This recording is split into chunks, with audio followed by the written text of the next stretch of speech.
चिड़िया की देवरानी। एक बड़े से जंगल में अनीता नाम की बूढ़ी चिड़िया अपने दो बेटों के साथ रहती थी। अनीता के बड़े बेटे राहुल की शादी बहुत पहले निधि नाम की चिड़िया से हो चुकी थी और निधि बड़ी ही सीधी सादी चिड़िया थी जो अपनी सास अनीता का सारा कहना मानती थी। अनीता को अब अपने छोटे बेटे रोहित की शादी की चिंता होने लगी थी। अनीता अपने बेटे की शादी करवाने के लिए एक अमीर घर की चिड़िया देखती है जो उसे अपने छोटे बेटे रोहित के लिए पसंद आ जाती है और बड़ी धूमधाम से रोहित की शादी करवा देती है। रूपाली बहू, आज तुम्हारी रसोई की रस्म है। तुम हम सब के लिए अच्छा सा चटपटा खाना बनाओ ताकि तुम्हारी रसोई की रस्म पूरी हो जाए। निधि बहू, तुम रूपाली बहू की मदद कर देना। आखिर तुम्हारी देवरानी को अभी किचन के बारे में ज्यादा कुछ पता नहीं होगा। जी माँ जी, मैं देवरानी जी को सब बता दूंगी। निधि और रूपाली दोनों किचन में जाती हैं। देवरानी जी, माँ जी को छोले पूरी बहुत पसंद है। आप उनके लिए छोले पूरी बना दीजिए और देवर जी को मीठे में खीर और राहुल जी को पुलाव और जो आपको पसंद हो वह बना लीजिए।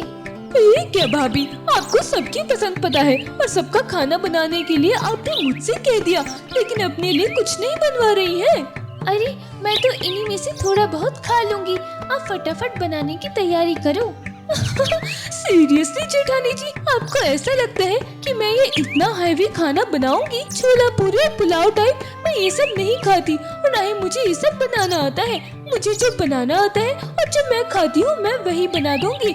आप बिल्कुल भी टेंशन मत लीजिए, बस मेरी थोड़ी हेल्प करा दीजिए। लेकिन देवरानी जी, अगर आप अपनी मर्जी का खाना बनाएंगी तो सासू माँ गुस्सा करेंगी और फिर घर में बहुत बवाल हो जाएगा।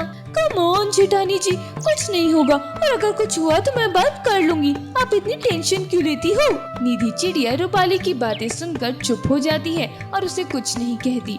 शाम को खाना खाते वक्त, हे भगवान, निधि बहू, मैंने तुमसे कहा था ना कि रूपाली बहू को सब कुछ बता देना। तुमने उसे कुछ बताया नहीं क्या? तुम सारा दिन अपने कमरे में पड़ी आराम कर रही थी।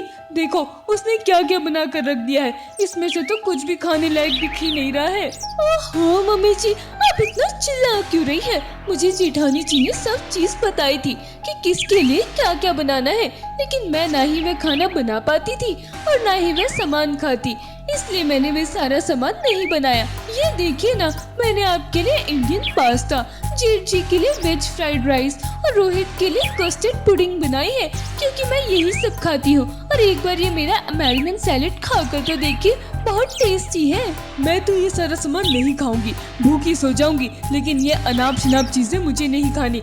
निधि बहू, जाओ मेरे लिए जल्दी से सब्जी रोटी बना कर लाओ। जी माँ जी, मैं अभी बना कर लाती हूँ। अरे मम्मी जी, एक बार खाकर तो देखिए। क्यों आप जेठानी जी को फिर से किचन में परेशान होने के लिए भेज रही हैं? इस उम्र में इतना नखरे करना अच्छी बात नहीं है। रहने दीजिए देवरानी जी, मैं जल्दी से माँ जी के लिए सब्जी रोटी बना दूंगी। आप सबके साथ बैठकर खाना खाइए। निधि चिड़िया जल्दी से किचन में जाकर अपनी सास के लिए सब्जी रोटी बना कर लाती है और सबके साथ खाना खाती है।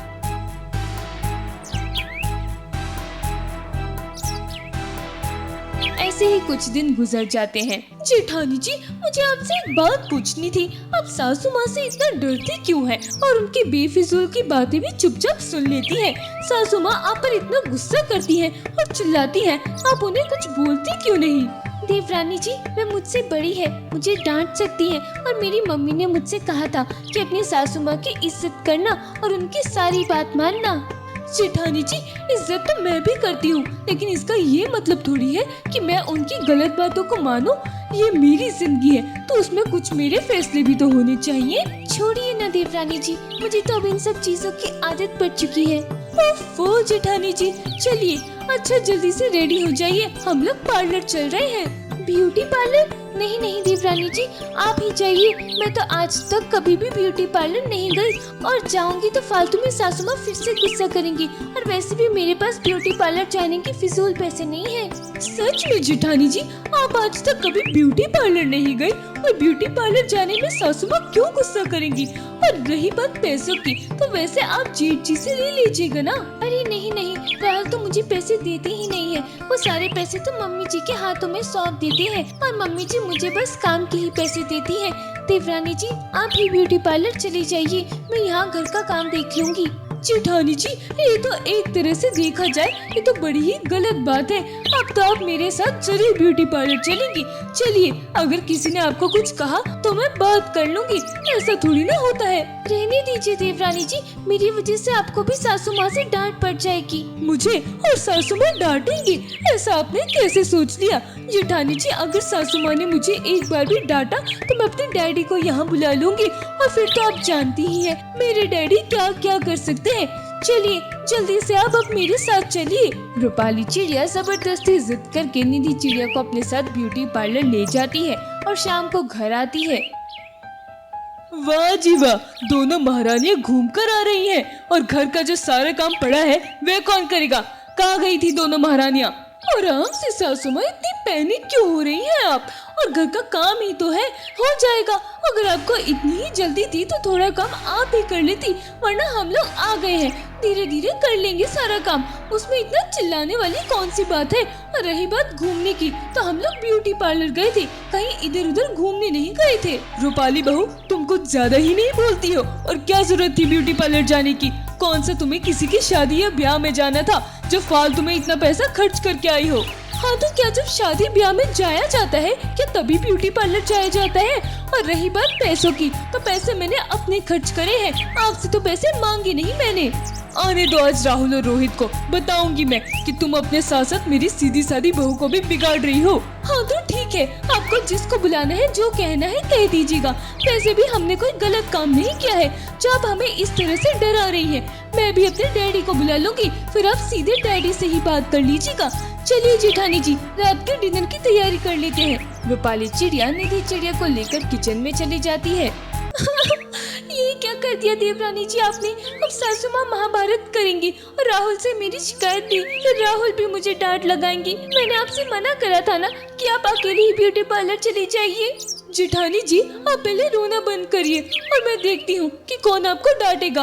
आपको किसी से भी डरने की कोई जरूरत नहीं है, मैं हूँ ना आपके साथ। शाम को रोहित और राहुल जब घर आते हैं तो अनीता चिड़िया दोनों से निधि और रूपाली की शिकायत करती है। अरे माँ, इसमें इतनी परेशान होने वाली क्या बात है? दोनों एक साथ ब्यूटी पार्लर ही तो गई थी ना। हाँ माँ, निधि ने मुझे फोन करके बता दिया था, मैंने उसको परमिशन दे दी थी। अगर वो अपनी देवरानी के साथ बाहर घूमने निकल रही है या घूमने जा रही है तो इसमें बुरा ही क्या है? तुम भी छोटी छोटी बातों का बतंगड़ मत बनाया करो। इसी तरह धीरे धीरे समय बीतता जाता है और देवरानी चिड़िया अपनी जेठानी को भी अपने जैसा मॉडर्न और कॉन्फिडेंट बना देती है। देवरानी जी, मैं सच में बहुत खुश नसीब हूँ जो मुझे आप जैसी इतनी अच्छी देवरानी मिली। रूपाली चिड़िया निधि की बात सुनकर उसे गले लगा लेती है। इसी तरह चिड़िया की देवरानी उसे भी अपनी तरह स्टाइलिश, मॉडर्न और तेज तर्रार चिड़िया बना देती है। वो दोनों देवरानी जेठानी साथ में खुशी खुशी रहने लगती हैं।